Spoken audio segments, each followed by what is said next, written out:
to those of you in US and Europe. Happy belated St. Patrick's Day. Sorry about that. And um, good evening to those of you in Asia. Yeah, of course, I might talk to you about something, but the Disney dropped two trailers for their coming movies. One in May, there's Lilo and Stitch live action, and the sequel to Freaky Friday, there's Prettier Friday.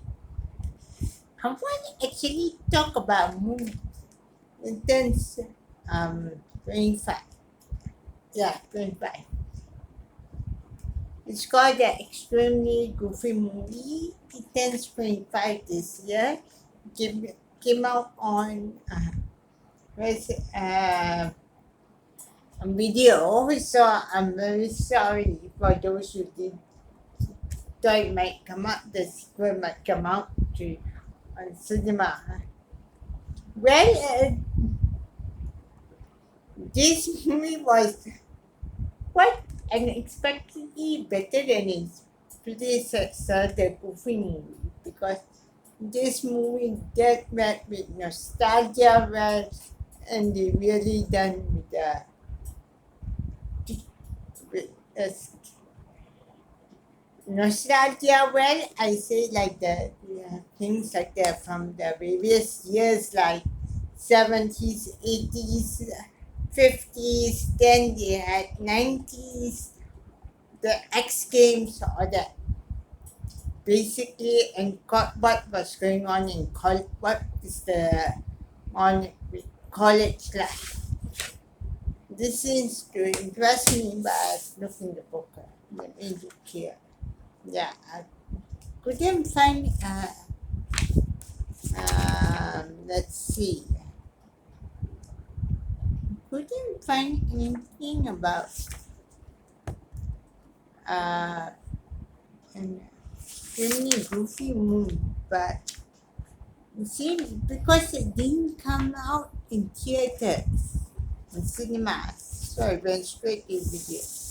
That's why I don't, they have it be different. Okay, by the way, keep on video people saw it was very nice. And I think it could have been out on the big screen. Would have been much better. You see, like I'd like to see on the big screen how they do handle the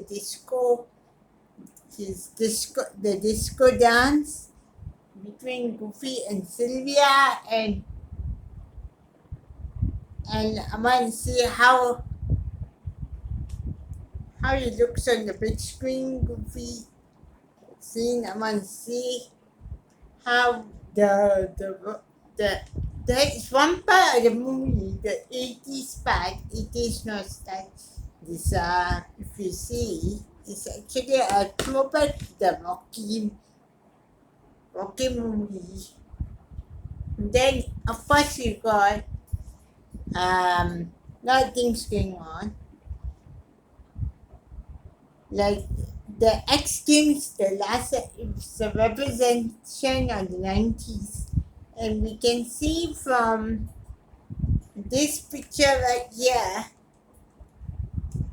Actually, I got two. I got VCD. So in this one is father and son. This one here in the cover. Second name is practicing. So you see the part his father is looking goofy. Okay, when I see the nostalgia back there, was great. The sports, how they did the skateboarding. Okay, how go to a trial run and all that. Of course, there's no villain in this movie, but of course, there's it's a Brett. We had some new characters like Bradley Undercut the third. He suffers some legacy from what his leader of the Germans group. Fascinity or what I can't remember. and he don't like Max, and Max don't like him. That's all that kind of stuff going on there. He also finds any means of cheating to win. And we may see that also this movie was done better than the sequel. You know why? Because they ended Goofy's anti syndrome where of course you and before I explain about that, I want to explain something. There was one character everybody wanted to see from the first movie, but was not there. She was not there. Of course, Roxanne was not in the movie. If you are a fan of the Max and Roxanne couple, you're big fans, but she be disappointed first.